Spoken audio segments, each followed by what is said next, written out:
Assalamualaikum warahmatullahi wabarakatuh. Perkenalkan, kami dari kelompok 6 akan mempresentasikan hasil dari diskusi kami yang berjudul Laporan Keuangan.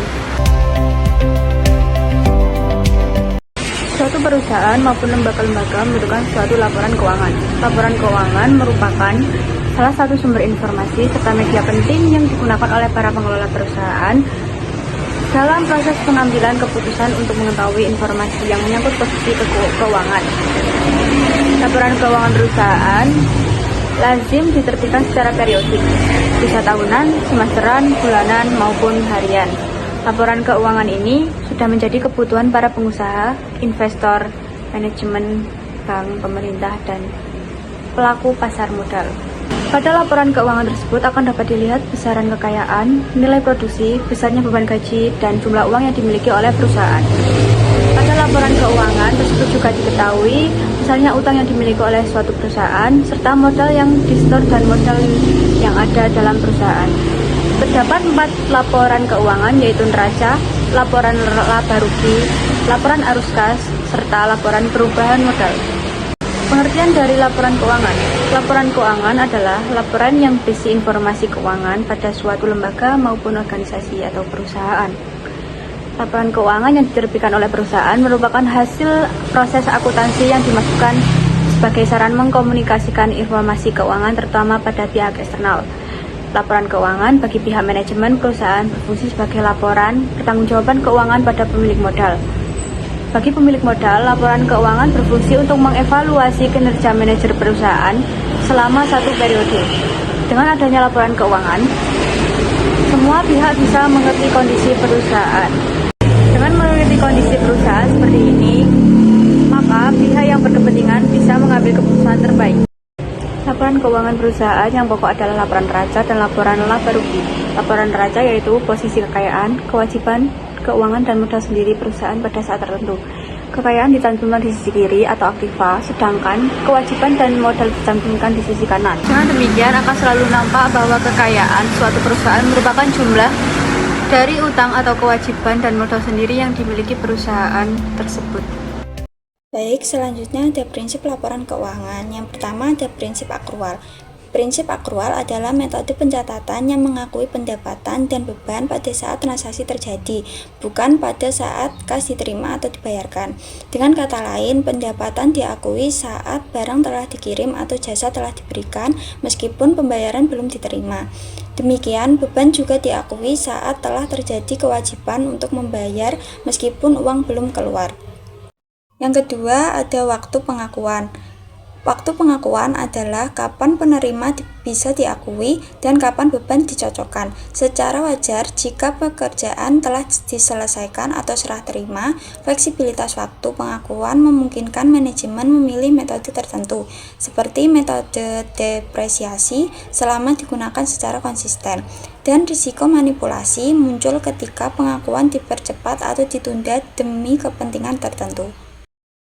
Yang ketiga ada nilai buku. Nilai buku adalah nilai tercatat suatu aset dalam laporan keuangan diperoleh dari biaya perolehan aset dikurangi akumulasi penyusutan. Laporan keuangan didasarkan pada nilai perolehannya, nilai waktu diperoleh atau dibeli. Dengan demikian, laporan keuangan selalu berdasarkan nilai buku. Selanjutnya ada tujuan laporan keuangan. Yang pertama, memberikan informasi mengenai posisi keuangan, kinerja keuangan, dan arus kas entitas. Yang kedua, informasi ini bermanfaat bagi berbagai pengguna dalam membuat keputusan ekonomi. Yang ketiga, laporan keuangan juga menunjukkan pertanggungjawaban manajemen atas pengguna sumber daya yang dipercayakan. Yang kedua, informasi yang disajikan dalam laporan keuangan meliputi yang pertama ada aset, liabilitas, dan ekuitas. Yang kedua ada pendapatan dan beban, termasuk keuntungan dan kerugian. Yang ketiga ada kontribusi dan distribusi kepada pemilik dalam kapasitas sebagai pemilik. Yang keempat ada arus kas dan catatan atas laporan keuangan. Dan yang terakhir, membantu memprediksi arus kas masa depan, waktu, dan kepastian perolehan kas. Selanjutnya ada manfaat laporan keuangan untuk pengguna. Manfaat laporan keuangan terbagi dalam 2 kelompok. Yang pertama pihak internal dan yang kedua pihak eksternal. Yang pertama pihak internal yaitu pengelolaan atau direksi dan manajemen, untuk membantu mengambil keputusan, evaluasi usaha, budgeting, dan kontrol internal. Yang kedua ada karyawan, yaitu untuk menilai stabilitas dan profitabilitas perusahaan untuk balas jasa dan peluang karir. Yang kedua, pihak eksternal. Yang pertama, investor untuk menilai risiko investasi, keputusan menambah atau mengurangi modal, dan kemampuan bayar dividen. Yang kedua, pemberi pinjaman, yaitu untuk menilai kemampuan perusahaan membayar hutang dan bunga tepat waktu. Yang ketiga, ada pemasok, yaitu untuk mengevaluasi kemampuan perusahaan membayar hutang jangka pendek. Yang keempat, ada pelanggan, yaitu untuk menilai kelangsungan perusahaan, terutama untuk hubungan jangka panjang. Yang terakhir ada pemerintah, yaitu untuk memantau kemampuan perusahaan membayar pajak. Neraca adalah laporan keuangan yang menunjukkan posisi keuangan perusahaan pada waktu tertentu. Memuat informasi tentang aktiva atau aset, pasifa atau kewajiban dan modal, serta keseimbangannya dalam sistem pembukuan double yang diperkenalkan oleh Paciolo pada tahun 1494. Neraca awalnya digunakan untuk membuktikan keseimbangan debit dan kredit, dan sejak abad ke-19 disusun berdasarkan tingkat likuiditas. Neraca memiliki dua bentuk, yaitu skronto, aktiva di kiri, pasifa di kanan, dan laporan aktiva di atas dan pasifa di bawah. Aktiva dibagi menjadi aktiva lancar seperti kas, piutang, dan persediaan, serta aktiva tetap seperti gedung, kendaraan, dan tanah. Pasifa mencakup kewajiban atau utang lancar dan jangka panjang, serta modal sendiri yang berasal dari investasi pemilik atau laba ditahan. Modal kerja bersih diperoleh dari selisih aktiva lancar dan piutang lancar untuk mendanai kegiatan operasional. Neraca menunjukkan keseimbangan antara sumber daya perusahaan atau aktiva dan sumber pendanaan kewajiban serta modal. Kewajiban adalah saldo kredit atau jumlah yang harus dipindahkan ke periode berikutnya sesuai prinsip akuntansi, mencerminkan utang perusahaan kepada pihak lain. Berdasarkan PSAK nomor 1 tahun 2002, kewajiban dibagi menjadi dua, yaitu kewajiban jangka pendek dan kewajiban jangka panjang. Kewajiban jangka pendek merupakan utang yang harus dilunasi dalam waktu 1 tahun atau siklus operasi, seperti utang usaha, wesel bayar, pendapatan diterima di muka, biaya belum dibayarkan, serta bagian utang jangka panjang yang jatuh tempo dalam setahun. Sementara itu, utang jangka pendek adalah utang yang jatuh temponya lebih dari 1 tahun seperti pinjam bank, hipotek, dan obligasi. Laporan laba rugi atau LLR. Laporan laba rugi merupakan laporan sistematis tentang pendapatan, biaya, serta laba atau rugi perusahaan selama periode tertentu. Laporan laba rugi menunjukkan aktivitas operasi perusahaan, penerimaan, dan beban. Aktivitas umum diletakkan di awal laporan, diikuti aktivitas tidak umum atau extraordinary items. Laporan ini membantu mengevaluasi kinerja keuangan historis dan sebagai dasar pengambilan keputusan bisnis di masa depan. Tujuannya adalah menilai kebersihan manajemen dan mengelola perusahaan dan menentukan keputusan finansial. Ini adalah laporan perubahan ekuitas dan arus kas. Laporan perubahan ekuitas menggambarkan peningkatan atau penurunan kekayaan bersih perusahaan selama periode tertentu. Berdasarkan PSAK nomor 1 revisi 2009, isinya meliputi: yang pertama adalah laba rugi bersih periode berjalan, yang kedua pos pendapatan atau beban yang langsung diakui dalam ekuitas, yang ketiga perubahan kebijakan akuntansi atau koreksi kesalahan, yang keempat transaksi modal dengan pemilik atau setoran modal dividen, yang terakhir adalah saldo laba ditahan awal dan akhir periode. Laporan perubahan modal atau retained earnings menunjukkan perubahan akumulasi laba ditahan R atau E jika laba setelah pajak atau EAT meningkat, berarti R atau E naik. Jika rugi atau dividen lebih besar dari EAT, berarti R atau E menurun. Laporan arus kas memberikan informasi tentang perubahan kas dan setara kas, berguna untuk menilai kemampuan perusahaan menghasilkan kas, menilai likuiditas, solvabilitas, serta kemampuan beradaptasi terhadap perubahan ekonomi, membantu pengguna dalam menilai kini dan arus kas masa depan atau future cash flow.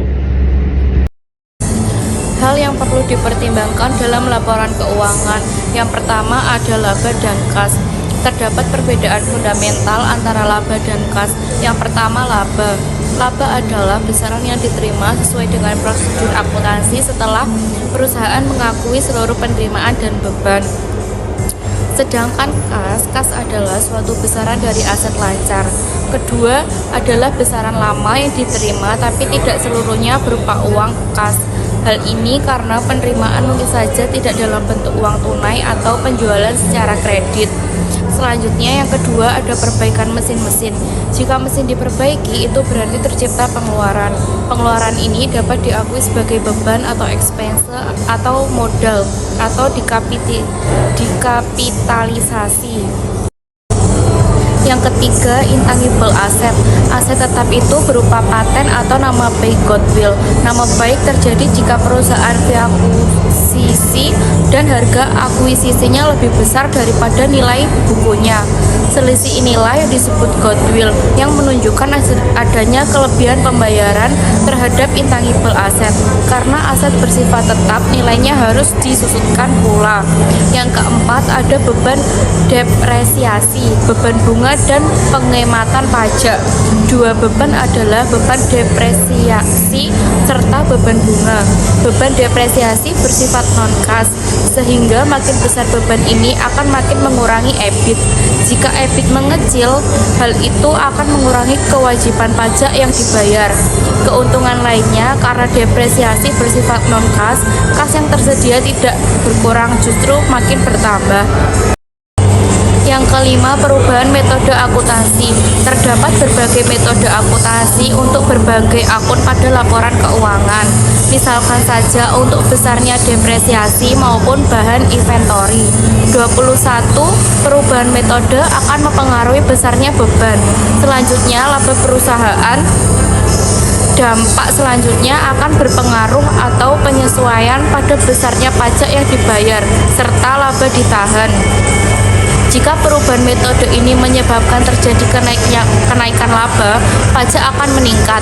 Itu berarti pajak yang dibayarkan sebelumnya kurang bayar. Untuk hal ini, perusahaan harus mengeluarkan uang kas atau membayar kekurangan pajak.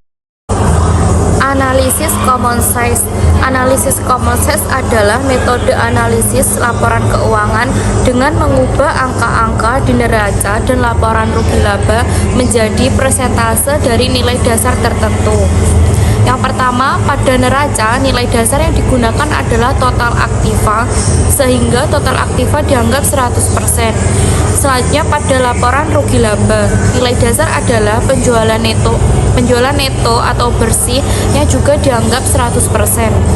Dengan membandingkan hasil analisis common size dari beberapa periode berbeda, kita dapat dengan mudah menginterpretasi perubahan komponen aktiva, pasiva, maupun elemen pendapatan dan beban.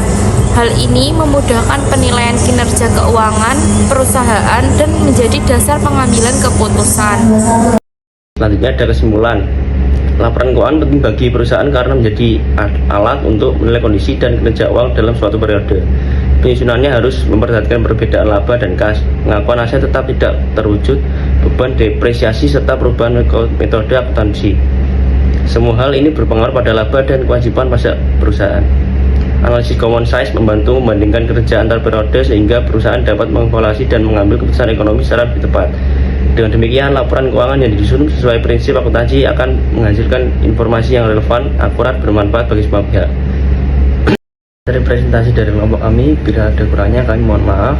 Wabillahi taufiq wal hidayah. Wassalamualaikum warahmatullahi wabarakatuh.